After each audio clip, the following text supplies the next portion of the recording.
transmitir a aula, depois assistir a gravação, né? Então, bom dia a todos. Hoje nós vamos dar continuidade à questão de modelagem de dados. É uma das partes mais importantes da matéria de banco de dados. Se você não souber modelar um banco, não souber projetar um banco, depois, na hora que você for desenvolver sistemas, você vai ter muita dor de cabeça com o projeto do seu sistema. Porque a alma, o coração do seu sistema são seus dados, né? Então, hoje toda aplicação, a riqueza da aplicação, o valor da aplicação é como ela consegue capturar dados, como ela consegue manipular dados. Para isso, eu tenho que fazer um processo de modelagem bastante eficiente, né? E até, às vezes, a aplicação a gente começa, às vezes, pensando no banco de dados, né? Muitas vezes. Na verdade, hoje, se a gente for pensar em um ML, né, Anderson? Sim. Você vai ter um diagrama que vai refletir muito o que tem no banco de dados, né? Exatamente. Então, assim, banco de dados hoje é o coração, é o motor da aplicação. Então, vamos lá. Então, só para retomar um pouquinho da aula passada, né? Nós paramos em relacionamento, nós vimos o que era entidades e o que era atributos, né? Então, nós vimos que entidade representa tudo que existe no mundo real de maneira concreta ou abstrata, e que uma entidade ela pode ser uma pessoa, um objeto ou um fato, né? Um acontecimento. E que os atributos são as características que descrevem uma entidade. Vamos dar uma olhada aqui. Bom dia, Caroline. Então, o relacionamento é como as entidades se relacionam, como a interação entre essas entidades. Então, falando em questão de dados, como esses dados interagem, qual é a relação existente entre eles. Então, essa relação vai representar isso. Qual é a simbologia dela? É um losango que a gente pode pôr nomeado ou não. Às vezes, vocês podem ver diagramas que não têm a nomeação. Geralmente, a gente coloca a nomeação por quê? Para dar uma representação do que existe no mundo real. Então, por exemplo, aqui no slide, empregado lotado em departamento. Então, os empregados de uma empresa ou de uma instituição pública, de um órgão público, são lotados em departamentos. Então, o empregado Luiz está lotado no departamento de RH. O empregado João está lotado no departamento financeiro. E assim sucessivamente. Então, nós temos essa questão da nomeação para representar o tipo de associação que nós temos, às vezes, entre entidades.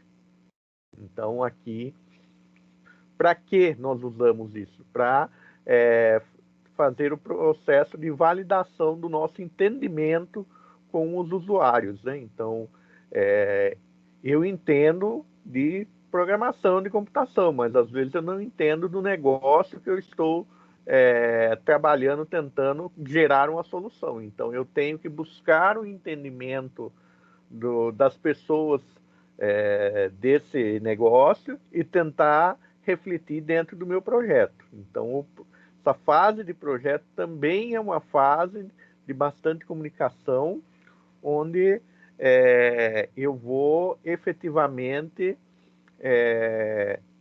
modelar, fazer uma representação do modelo de negócio que eu quero automatizar. Razão de cardinalidade, né? Então, especifica a quantidade de instâncias de um relacionamento que pode participar de outra, estar associado a outra. Então, por exemplo, um funcionário pode estar lotado em um departamento. Um departamento pode ter vários funcionários lotados. Então, isso é a minha razão de cardinalidade. Então, isso aí é uma restrição dentro do banco de dados. Então, nós vamos aprofundar esses estudos. Então, veja aqui. Um cliente pode realizar, então, meu C1, meu cliente 1. Lembrando que quando eu falo em entidades, quando eu falo entidade cliente, eu estou falando num conjunto de clientes. Quando eu falo na minha entidade de locação, eu estou falando num conjunto de locações. E quando eu falo em relacionamentos, eu estou falando entre N ligações também que podem ocorrer entre essas entidades. Então, um cliente, que o meu cliente 1, realizou a locação 1, realizou a locação 3 e realizou a locação 6. Então, um cliente pode realizar várias locações. Agora vamos ver a locação 3 aqui. A locação 3 foi realizada também pelo cliente, foi realizada pelo cliente 1, pelo C1 aqui. Então, eu já percebi aqui que uma locação pode ser realizada somente por um cliente. Então, um cliente pode realizar várias locações, mas uma locação só pode ser realizada por um cliente. Então, aqui eu tenho um tipo de relação, que é uma relação 1 para N. Então, um cliente pode realizar N locações e uma locação só pode realizar um cliente. Então, o 1 aqui, ele está representando que uma locação só pode ser realizada por um cliente, e o N está representando que um cliente pode efetuar várias locações, certo? Então, aqui, depois vocês vão perceber que eu tenho algo chamado lado 1 e lado N da minha relação, e isso vai impactar na hora de nós desenvolvermos fisicamente o banco de dados. Então, isso é bastante importante de vocês entenderem, porque na hora de nós construirmos o banco de dados, nós vamos levar isso em conta. Por enquanto aqui, você olhando modelo entidade de relacionamento, você não está pensando ainda na tecnologia, você não está pensando como que você vai construir isso dentro do banco, falando em computação, mas você está representando como os dados funcionam dentro da sua organização. Nós temos cardinalidade 1 para 1, então um fornecedor possui um contato pertence a um fornecedor somente, então só está associado a um fornecedor somente, então essa é uma relação 1 para 1. Não é a mais usual dentro do banco, relação 1 para 1. Pode existir? Pode, mas não é o mais usual. O mais usual dentro do banco de dados, no mundo real, depois computacionalmente falando, é 1 para N. E nós temos aqui a cardinalidade N para N. Então, a cardinalidade N para N, você tem a seguinte questão. Então, uma locação possui várias mídias. Então, eu vou lá na minha locadora, coisa que a gente já nem faz mais, né? Já estamos perdendo até o exemplo. Eu vou lá numa locadora, pego 10 DVDs diferentes, né? E então, uma locação tem 10 mídias, 10 DVDs diferentes. Mas esse DVD ele pode estar em várias locações, né? Então, em momentos diferentes, ele pode estar em várias locações. Então, isso aqui também é uma relação N para N. Então, uma locação pode ter várias mídias, então o N à esquerda representa a relação entre... O N à direita representa a locação entre mídia e locação, e o N à direita representa a relação entre locação e mídia. Então, assim que nós fazemos. Isso aí acho que é o pessoal que não pegou a época da locadora, né? Na locadora você tinha lá, você vai alugar um filme, né? Um filme qualquer, esse filme ele vai ter mais de uma mídia na locadora, para que mais de uma pessoa possa alugar o mesmo filme. Mas não é o mesmo filme, ele não aluga a mesma mídia, aluga o mesmo filme, mas mídias diferentes. Né? Que seria o mesmo caso da biblioteca, né? Quando você pensa Exatamente. na biblioteca, você tem o título do livro, né? Então, um livro. Então, vamos lá. Um livro sobre modelagem de dados. Mas se você for ver na biblioteca do IFE, por exemplo, um livro sobre modelagem de dados, às vezes tem 10 volumes, né? Então, tem 10 exemplares.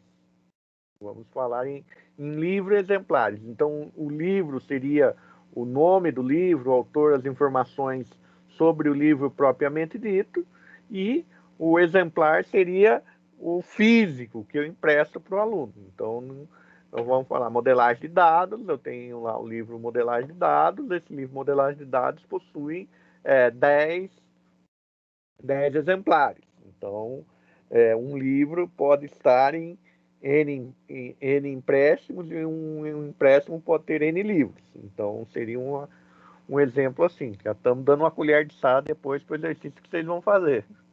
Já demos uma dica, né, Anderson? Sim.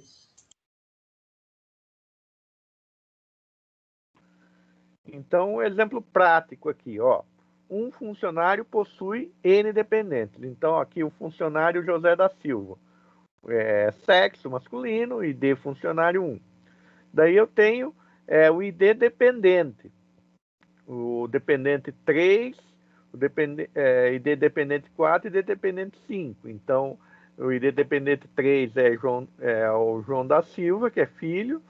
O ID dependente 4 é a Beatriz da Silva, que é filha. E tenho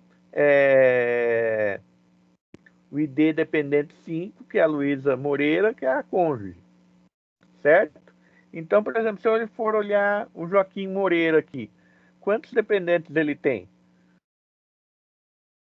Pessoal?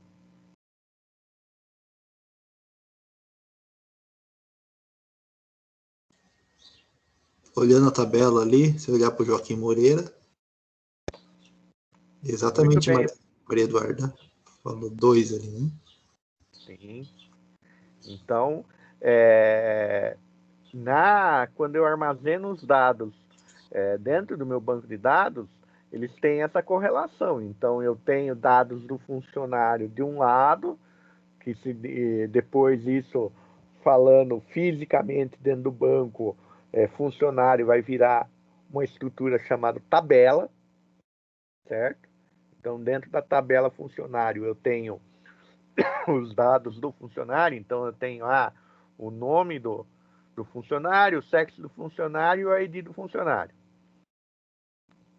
E o ID do funcionário vai ser o meu identificador. Lembra que nós falamos da chave primária na aula anterior? Então, e cada ocorrência da tabela tem que ter um identificador único, que não pode se repetir. Então, no caso aqui da tabela funcionário, seria o ID funcionário.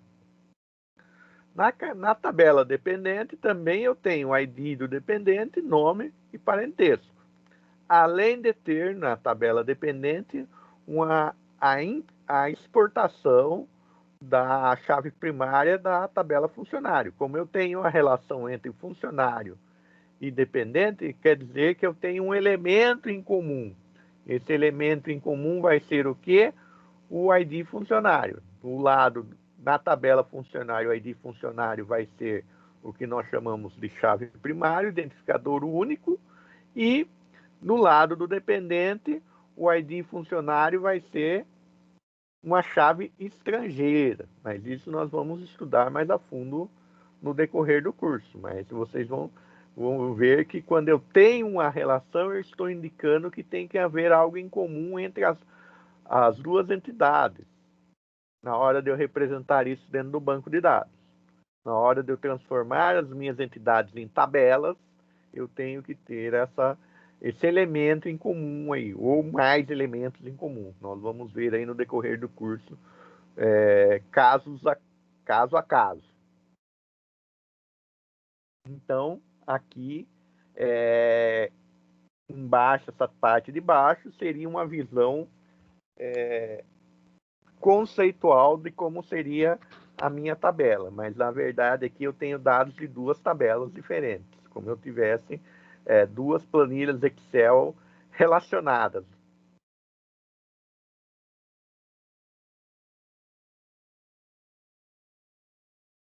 Cardinalidade mínima e máxima, né?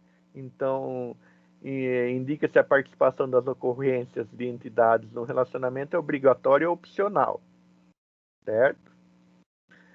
Geralmente, no mundo real e nas nossas modelagens, nós vamos usar somente a cardinalidade máxima. Mas,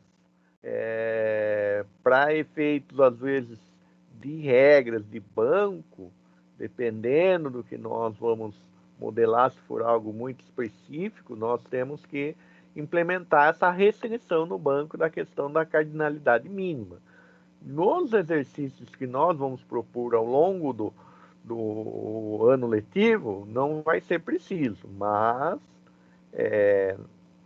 vocês têm que saber que isso existe. E dependendo do caso, vocês têm que saber. Então, aqui, o que nós estamos fazendo? Aqui nós estamos tendo uma relação entre funcionário e departamento ao longo do tempo. Então, quer dizer, eu quero registrar a mudança de departamentos do meu funcionário ao longo do tempo, que é um exemplo típico, por exemplo, do IFE. O IFE, nós temos funcionários do administrativo que eles podem mudar de setor ao longo da carreira deles. Então, eu tenho que deixar isso registrado. Ou tem empresas também que o funcionário pode evoluir na empresa, mudar de departamento, então eu quero deixar isso registrado dentro do meu sistema. Então, por isso eu estou falando que um funcionário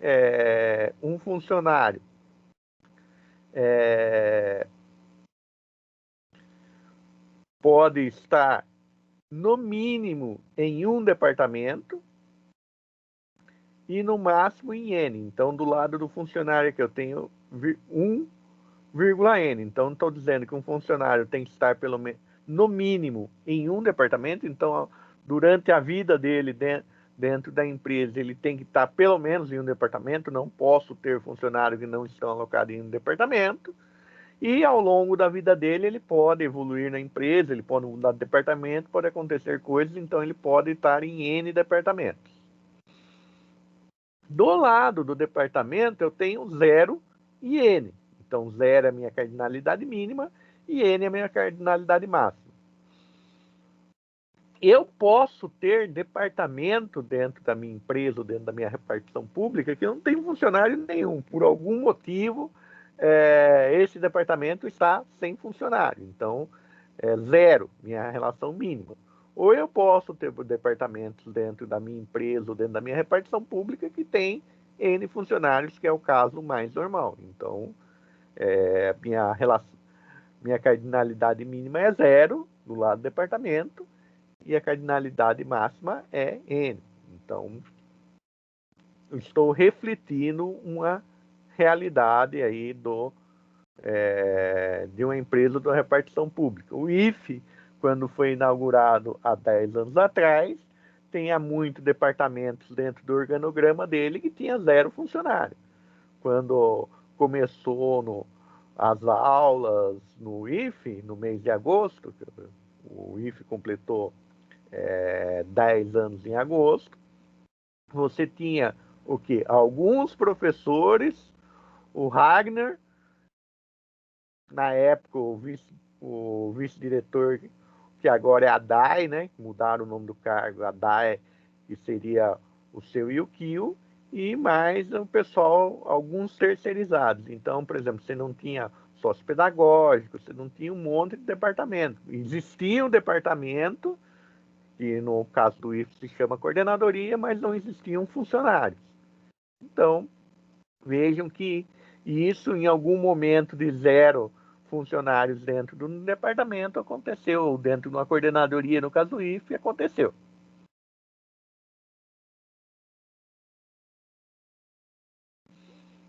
Então, cardinalidade máxima e mínima.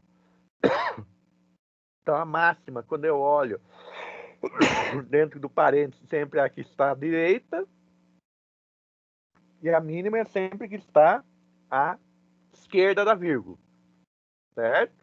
Então, o funcionário, ele pode ou não gerenciar um departamento pode ou não ser gerenciado por um funcionário. Então, aqui é uma relação 1 para 1. Muitas vezes, essa relação, dependendo do ambiente que você está trabalhando, pode mudar. Então, essas relações vão depender muito da regra de negócio. Então, a relação de cardinalidade é uma das maneiras também de vocês refletirem a regra de negócio. Então, quando eu vou modelar um sistema, a primeira coisa que eu tenho que fazer é entender como esse sistema funciona. Então, por exemplo, eu vou modelar um controle de empréstimos da biblioteca. Então, eu tenho que entender um pouco, eu tenho que saber como as coisas acontecem dentro da biblioteca. Qual é a rotina de empréstimo, qual é a rotina de reserva. Eu tenho que entender um pouco como os dados são gerados e como os dados são manipulados dentro do meu sistema para que eu consiga modelar. Logicamente que muitas vezes não adianta eu ir num local, procurar entender o sistema, entender o modo como os dados são gerados e como os dados são manipulados. Mas esses dados são gerados e manipulados de forma pouco organizada. Então, não adianta eu pegar um sistema pouco organizado e transformar esse sistema pouco organizado em um sistema automatizado, que um sistema ruim não vai deixar de ser ruim. Então, muitas vezes, o que acontece é que antes de desenvolver um sistema, nós temos também que fazer melhorias de processo. Então, transformar o processo de geração e manipulação de informação mais inteligente. Então, isso também é algo que faz parte da criação e modelagem de sistemas. E isso é a parte mais difícil. É você mudar, às vezes, a cultura de uma empresa. Às vezes, na nossa casa, a mãe da gente passa a vida inteira falando para a gente ser organizado, e a gente não é muito organizado, né? A mãe chega lá, dobra a roupa, põe tudo bonitinho, certinho no guarda-roupa, a gente pega, embola, joga, põe o pé na porta, tranca e torce para ninguém abrir para não explodir o guarda-roupa na cara, né? Então não adianta eu automatizar o modo como eu organizo o guarda-roupa, porque é o modo ruim. Não quer dizer que tem um robô fazendo aquilo, quer dizer que ele vai ser melhor, ele vai continuar sendo ruim do mesmo jeito. Então, muitas vezes, processo de geração e manipulação da informação das empresas é ruim. E não adianta você automatizar um processo ruim, você tem que melhorar. Então, muitas vezes, você tem que entender o que está ocorrendo dentro da empresa, mas também você tem que estudar um pouco quais são as melhores práticas naquele ambiente específico.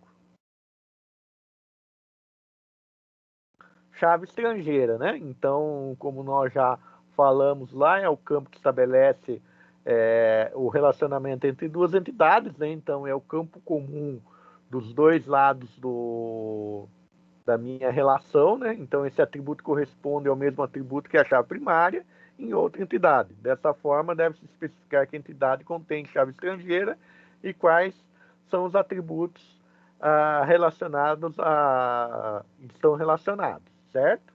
Então, no caso da relação entre empregado e dependente, dentro do lado empregado eu vou ter o ID funcionário como chave primária, e dentro do lado dependente eu vou ter o ID funcionário como chave estrangeira. Então vejam que eu tenho o mesmo nome de campo, o mesmo atributo, mas com funções diferentes nas entidades. Então, do lado que funcionário, o ID funcionário é a minha chave primária.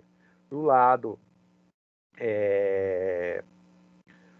dependentes, o ID funcionário é a minha chave estrangeira. Daí vai surgir a pergunta, né, gente? Ah, professor, mas como que eu faço essa questão de chave primária? Como que eu sei o lado que vai mandar a chave e o lado que vai receber a chave? Então, essa é a pergunta comum.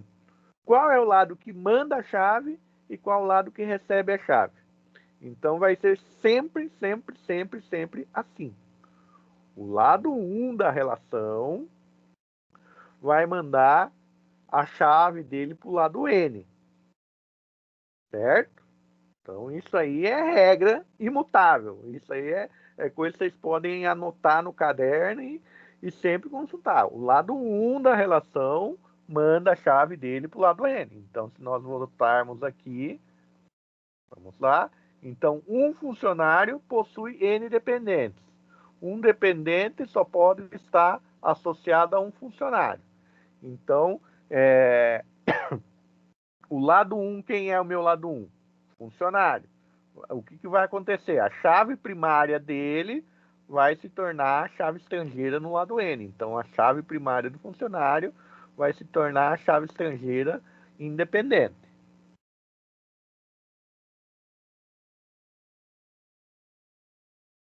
Então, voltando no nosso exemplo prático aqui, ó, vejam que aqui nós já temos até um modelo físico aqui, né? Então, essa representação aqui, esse desenho aqui já é um modelo físico. A partir disso aqui, isso aqui já está implementado dentro de um banco de dados, por exemplo. Então, vejam que, ó, do lado funcionário aqui, eu tenho o ID funcionário e do lado do dependente aqui, eu também tenho o ID funcionário. Então, na hora que eu vou colocar aqui o João da Silva, nesse campo aqui, nesse atributo aqui, eu vou ter o valor 1. Na hora que eu vou pôr a Beatriz da Silva, nesse atributo aqui, eu vou ter o valor 1.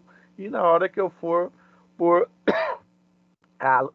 a Luísa Moreira, nesse atributo aí de funcionário aqui, eu também vou ter o valor 1. Então, do lado que é chave estrangeira, o valor pode ser repetido, certo?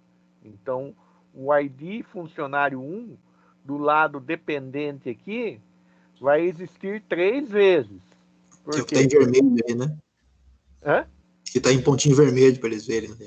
Né? O que está em pontinho vermelho aqui, o que está a bolinha vermelha aqui. Na segunda tabela. A tabela à direita. Ou na entidade à direita, né? Por que tem hora que nós falamos entidade e tem hora que nós falamos tabela? Porque no momento que nós estamos modelando, nós chamamos essas estruturas de entidades. E o que descreve cada ocorrência dessa estrutura de atributos, certo?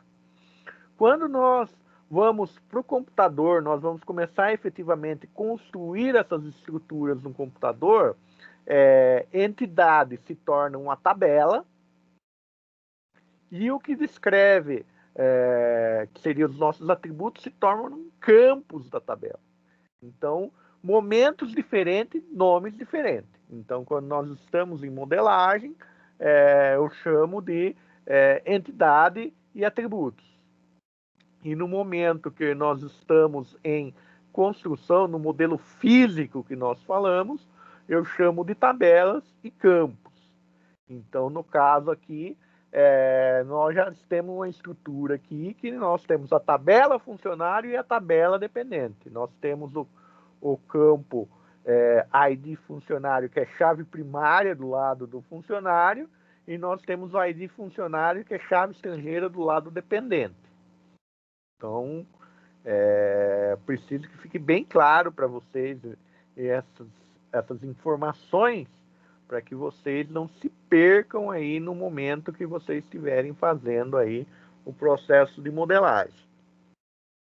Então, vejam que aqui, ó, uma chave estrangeira, ela pode repetir valores.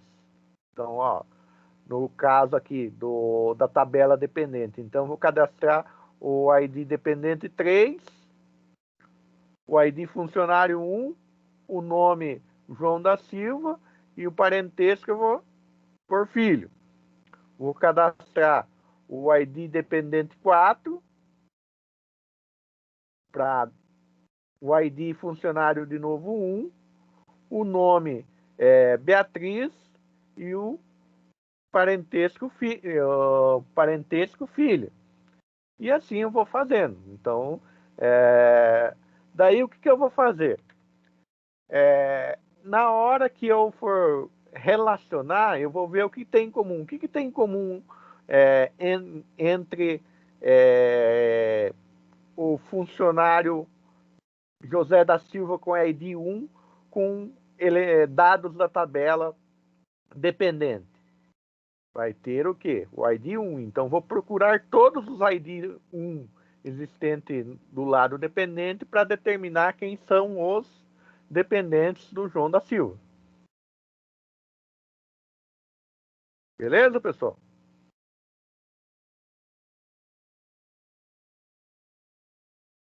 Dúvidas?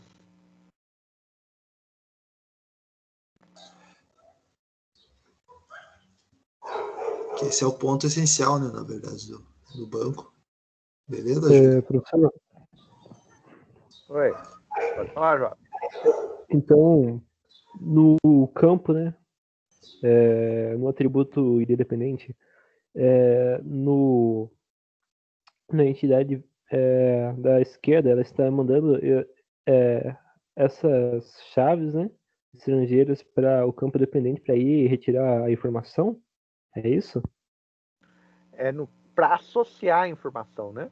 Então, digamos assim, para eu saber que o funcionário, um determinado funcionário tem os dependentes dele, eu tenho que fazer essa associação de igualdade, né? Então, se existir, eu peguei o elemento 1 do conjunto funcionário, certo? Sim. Daí eu vou verificar, existe elementos iguais no conjunto dependente? Certo. Eu vou procurar a relação de igualdade, que é a operação entre conjuntos, né? Então o que eu estou procurando? Eu estou procurando a interseção, né, entre os conjuntos. Imagine que eu tenho o conjunto funcionário e tenho o conjunto dependente. Qual é a interseção? Não são os valores 1? É isso mesmo, né? Então, é exatamente essa operação que nós vamos fazer. Ok, obrigado. Nada.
Tava mutado meu microfone, né? Desculpa. Então, o que nós vamos fazer aqui? Qual é a nossa atividade? A nossa atividade vai ser o quê? Fazer uma modelagem de uma operação de reserva e empréstimo na biblioteca. Certo? Então, quais são as entidades que existem numa operação de empréstimo e reserva na biblioteca? Quais são os relacionamentos que existem? Quais são as cardinalidades entre esses relacionamentos? Então, quais são os atributos das entidades que eu vou encontrar? Então, é isso que vocês vão modelar. Então, nós vamos abrir uma tarefa no Moodle para vocês entregarem essa atividade. Então, vocês podem fazer usar um software, existem vários softwares para vocês desenhar diagrama, entidade e relacionamento. Tem o Dia, tem vários softwares que dá para fazer. Ou vocês podem realmente desenhar no caderno, tirar uma foto e postar no Moodle. Para nós, desde que, mesmo feito à mão, fique legível, é uma questão importante, ficar legível o que vocês estão fazendo, que muitas vezes também não adianta nada fazendo um software, mas fica muito bagunçado o diagrama, a gente não consegue entender nada. Então, independente de ser à mão ou num software, que fique legível. Então, essa é a tarefa aí da semana. Vocês começarem a pensar. Então, primeiro passo, pensem nas entidades. Então, quais pessoas, objetos e eventos que eu tenho dentro de uma operação de empréstimo ou de reserva que eu tenho que são importantes de armazenar dados. Então, esse é o primeiro passo, certo? Vocês vão pensar. Daí vocês vão para o segundo passo. Achei o que nós chamamos de entidade candidata, porque você, nesse momento, você está fazendo a relação de possíveis entidades. Não quer dizer que aquilo está fechado ainda. Achei as minhas entidades candidatas. Essas entidades possuem atributos? Então, eu achei, por exemplo, a entidade livre. A entidade livre, ela tem título, ela tem autor, ela tem ano de publicação, ela tem editora, ela tem... Então, e se uma entidade possui atributos, ela realmente é entidade. Mas se você achar uma entidade que não possui atributo nenhum, então quer dizer que aquilo não é entidade. Então está descartado como entidade. Então, por isso, é importante vocês fazerem esse exercício aí de vocês verificarem. Achei uma entidade, tem os atributos. Beleza, achei. Daí, verificar o quê? O relacionamento entre as entidades. Fazer o relacionamento entre as entidades. Depois, determinar a cardinalidade desses relacionamentos. Então, um livro ou um volume. Eu poderia pensar em um exemplar. Um exemplar pode estar em vários empréstimos e o empréstimo pode ter vários exemplares. Uma reserva pode ser para vários livros. E por que eu estou falando em coisas diferentes? Porque quando eu faço uma reserva, outra dica, eu estou reservando um título de um livro, eu não estou reservando um exemplar físico. Assim que surgir um exemplar físico, esse exemplar físico vai ser emprestado para mim. Então, pode parecer meio estranho, mas são isso, porque o empréstimo eu estou controlando a movimentação do físico, do exemplar propriamente dito, do livro que vocês pegam na mão. Quando eu vou fazer uma reserva, eu quero um livro de modelagem de dados. Mas o primeiro exemplar que surgir lá, que tiver liberado, esse exemplar do livro de modelagem de dados vai vir para mim. Então, por isso, são coisas um pouco diferentes aí que vocês têm que pensar. Então, pensem, conversem entre vocês. Modelagem é algo que muitas vezes nós não fazemos sozinho. Não é que um vai fazer e todo mundo vai entregar o mesmo exercício. Eu enxerguei o sistema dessa maneira. O colega vai falar, eu enxerguei de uma outra maneira. Pode falar antes. Depois, se quiser, eu tento fazer um exemplo aqui com eles, de outra coisa, né? Hospital, por exemplo, rapidinho. Não, pode falar. Pode fazer um exemplo. Tá, eu posso compartilhar a tela só para mostrar para eles. Certo. Aí você vai montar rapidinho aí? Não, rapidinho, já está aqui na tela. Eu vou fazer a mão aqui tá. na mesa. Então vou parar a apresentação aqui para você. Tinha mais algum slide? Não, né? Acho que era...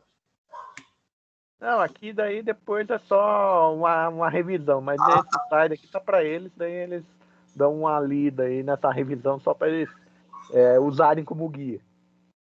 Beleza. Não, só para a gente, às vezes você pode ficar com dúvida, né, de como colocar isso no papel, né? Então eu vou compartilhar a tela aqui com ele, só para mostrar rapidinho. Por exemplo, se eu pensasse, a gente pediu para eles modelarem a biblioteca, né? Dar um outro exemplo aqui, fazer rapidinho, tipo um médico e um paciente. Como que eu poderia pensar aqui? Deixa eu compartilhar aqui rapidinho.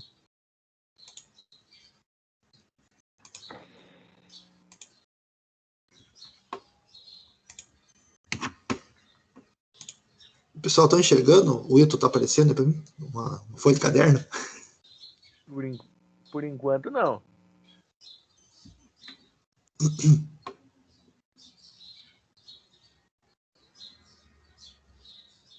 Não tá? Era para estar compartilhando.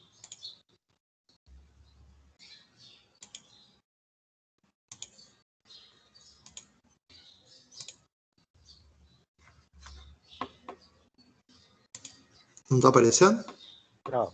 Fica só aparecendo.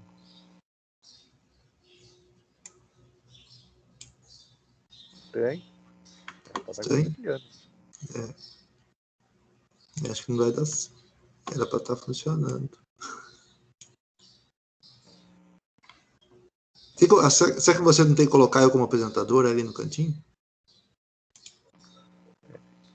Agora apareceu, Anderson. Agora que eu tirei. Agora que tirou, acho que está demorando a carregar. Ah, tá. Será que é a minha internet que tá ruim?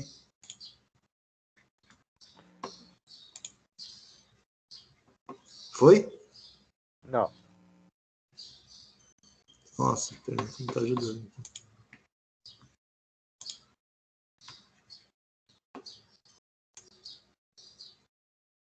Estranho, era para estar funcionando.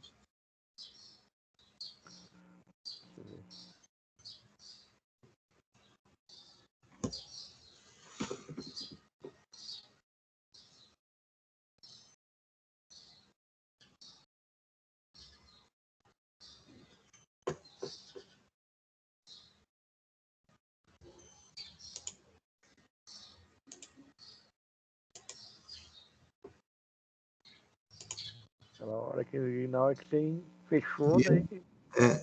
Ah, mas deixa então, depois eu tento colocar um exemplo lá no Moodle para eles. Ah, sim. Depois eu gravo rapidinho. Qualquer coisa se precisar, eu gravo rapidinho. E eu deixo um exemplo lá no Moodle. Beleza. Então, pessoal, dúvidas?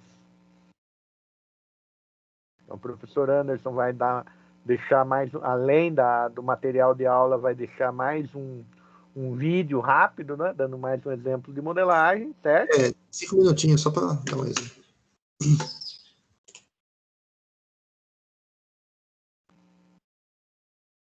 Então, pessoal, vamos lá. Deixa eu só fazer o seguinte. Muito importante, baixar a lista de presença, né?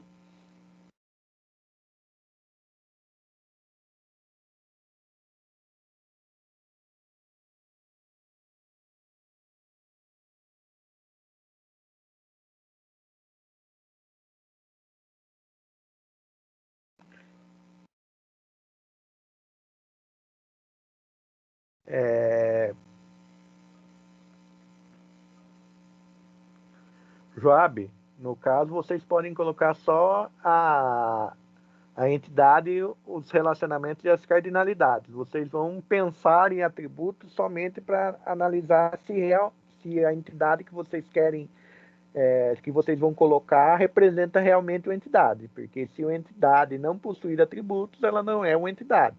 Mas não precisa representar os atributos nesse momento. O exercício é só entidade, relacionamentos e cardinalidade. Beleza, gente? Mais alguma dúvida?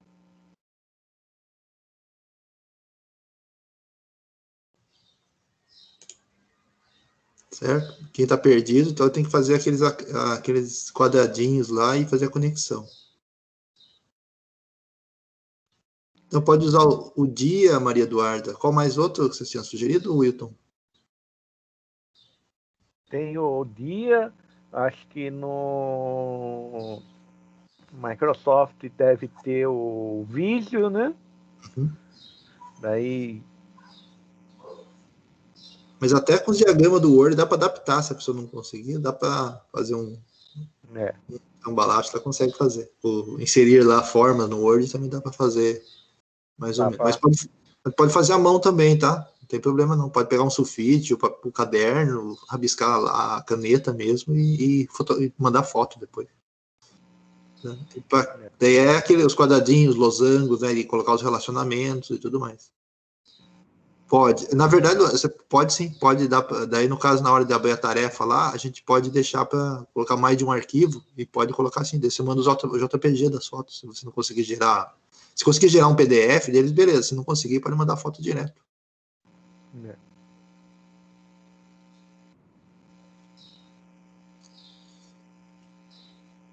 Então, pessoal, muito obrigado pela presença. Espero que tenham gostado da aula, espero que tenham conseguido entender bem os conceitos e até a próxima aula. E se ficarem com dúvida, pessoal, aqui no próprio Teams, vocês podem chamar a gente para perguntar as coisas, tá? Até fora. Não quer perguntar no geral do chat, da aula, da sala, né? Pode perguntar também no particular no chat, tá? Tem a opção chat lá, chama o professor e pergunta, não entendi tal coisa assim, sabe? E na medida do possível a gente responde também, tá bom? E os e-mails também, né? A gente também e-mail, então no e-mail. Certo? Você pegou a lista, né, Wilton? Peguei. Vou parar a gravação aqui, encerrar a gravação, né? Uhum.